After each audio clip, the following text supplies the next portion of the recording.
So now we're almost ready to move on to color. If I toggle the sketch off, we can see what our path looks like. And this is what it's going to look like for the most part. Think of this as your outline before we fill in the color. So I'm just going to make one little quick change right here. And this is just a really good idea to do before you start actually working with color, is to preview your outline. And now I'm going to click Command Y. And you're going to notice right away this is not going to look right because we haven't been working with color as we go. So everything is going to be the same color. Alright, so now time to get to work on this. I want the body to be a darker color. So I'm going to select this path. And then I'm going to change the color by picking a different swatch. And as you can see, there's two boxes right here. One is for a fill color and one is for a stroke color. Right now I'm only working with fill color. Our stroke color is using this white box with a red line for it, meaning it's not even selecting anything. It's not a color at all. But the head still looks funny, and the reason for that is our head path, as you can see, it's not a complete shape. It's just a line really with an open end. And because of that, the color only fills as far as these 2 points go. So we want this color to be fully filled with the body. And this is where we start really looking at layers. As you can see here, here's our layer for our hedgehog, and all these sublayers are actually the paths themselves. Like here is the body, so I'm going to rename this path body. This one's the ear. Here's the eye, the nose, and the head. And the way they're stacked actually shows the order in which these layers stack. So right now the body's on top, meaning anything that is below it will be covered by the body if the layers are actually overlapping. So I just want the head to completely be filled right in this white area. So what I'm going to do is I'm going to select the head, I'm going to select my pen tool, and I'm going to hover near one of these endpoints until I see this slash mark appear. And that's going to reactivate it, and it's going to allow me to continue with the path. And I am just going to complete this path. I don't care what this shape really looks like because it's going to be, as you can see, it's hidden by the body. And I'm just going to close this off. And select A, click outside. And as you can see, it just filled that area in. And it really, it doesn't matter what it looks like right here. So now I want to change the nose. So I'm going to select the nose. I'm going to make it black. And I think I'm going to do the same with the eye. But now they look a little too similar, so maybe I'll make the nose a darker brown.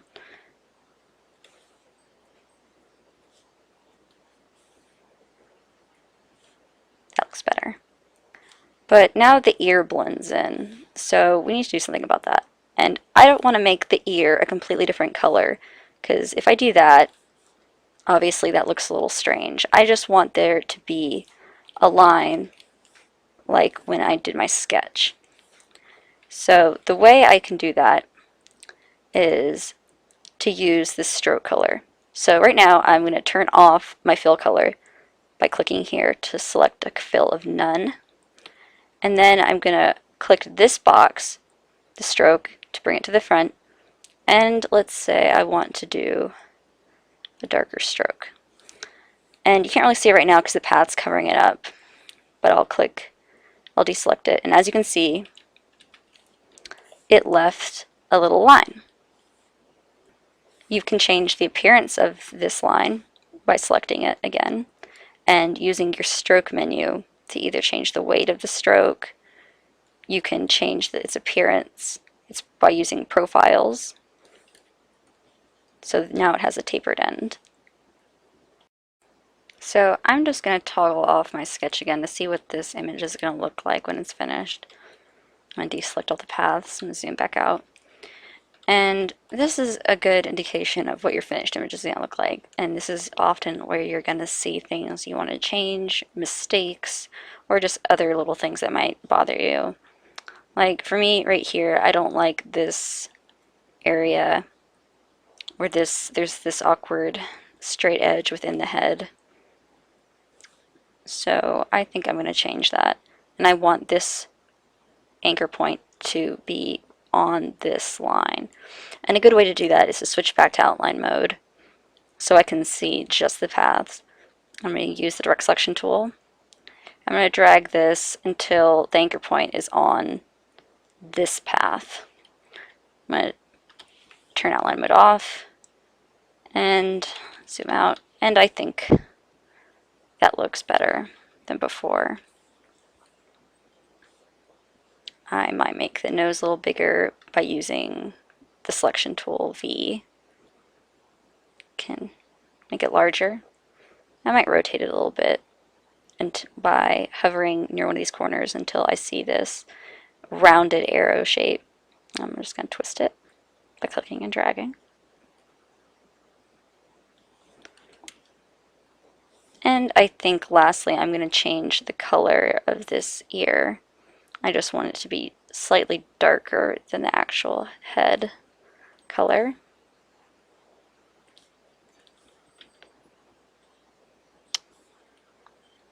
Okay, so we're going to zoom out a little more.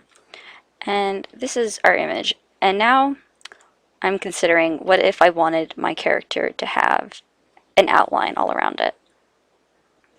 As I said earlier, each of these shapes is independent of one another. So the head is not attached to the body, which isn't attached to the eye or anything else. So adding an outline will only affect that object. So if I select the body, I select the stroke color and make it black. As you can see, it only added a black outline to that shape. It didn't add an outline anywhere else. So I could actually only put an outline on the head if I wanted to, but that doesn't really look too good. So I'm just going to put on an outline on the body, on the head, and on the nose, because those are the only things that are really make sense to have outline, because everything else is internal. And that looks okay. But what if I wanted the outline around the entire image to be darker and have this line that divides the head and the body to be a little lighter, and same here with the nose. The problem is with that is I would have to have one continuous outline when these are different shapes. So that's not really possible right now. I would have to create a new layer to do that and a new path. Now I've removed my original outlines and I'm going to make one continuous outline around the image. The eye and the ear aren't going to be included in this because they're inside the head and they are not going to be part of that outline. So what I need to do is duplicate those shapes that are going to be included in the outline. And I'm going to select them and duplicate them. And one thing to note is you do not want to do this using Control Z and Control V, because if you do that, it's just going to paste that image wherever it kind of wants. And you want it to duplicate it on top of the original image without changing the location. So you have to do that by selecting the layer and the option clicking duplicate. And as you can see, it just literally made a copy right on top of it. And so I'm going to do that with the nose and with the body as well. And now I'm going to reposition those to be near each other. Copy the nose, copy the head, copy the body. And I'm going to select them all. And now I'm going to use the Pathfinder tool, and I'm going to unite them, which is going to take these three selected shapes and it's going to make them into one shape by merging them together. So if I click Unite right here, which you can see when I mouse over, it says Unite. And if I do that, you can see it just made one shape. And if I hide all the other shapes, you can see it's just one big thing. So now I have this big colored shape covering the rest of my images, so I need to get rid of the fill color and add my outline. So I use my stroke to make the outline. And I want it to be thicker, so I'll do a weight of 3. And I'm already seeing a problem right here on the nose area where the outline is kind of clipping into the color. And the reason for that is because the color is going on the center of the path, and you'll be able to see this if I actually change the color of it. As you can see, it's aligning itself on either side. And so the way I can alleviate that is to make sure the color only goes on the outside of the path. And you can do that right here in the stroke options where it says align stroke. The first option you have is to align it to the center. You can align it to the inside, which is actually worse, or you can align it to the outside, and that will clear up that problem for us. And I'm actually just going to make this outline a little bit darker than the body right now and deselect it. But this creates a new problem, as you can see. If you look around the nose, because the outline only goes around the outside, it kind of leaves a little bit of a gap where there is no color, and that doesn't look very good. So we're going to have to do something about that. A simple fix is actually to align this back to the center. But then you see you have the nose clipping again. And the way you would fix this, I'll change the color real quick, is actually to move this outline behind all the other shapes and probably just make the weight a little bigger. So now I don't have any of this little gapping between the two shapes. And the reason for that is that there is color actually behind those areas. You can see if I had the nose, the outline is much thicker than what you see. So that's just one little quick fix. So now I want to make sure I have an outline right here where it's separating the body from the head and the nose. So I'm going to actually select the body area, and I'm going to add an outline to that with using the stroke on the same layer. And see, just adding that, put a little outline right here. And it's actually going all the way around the body shape, but you just can't see it because it's being covered by the main outline. You can see it if I hide the outline there. And I'm going to go ahead and do the same thing for the nose. And it gives us a little line right there.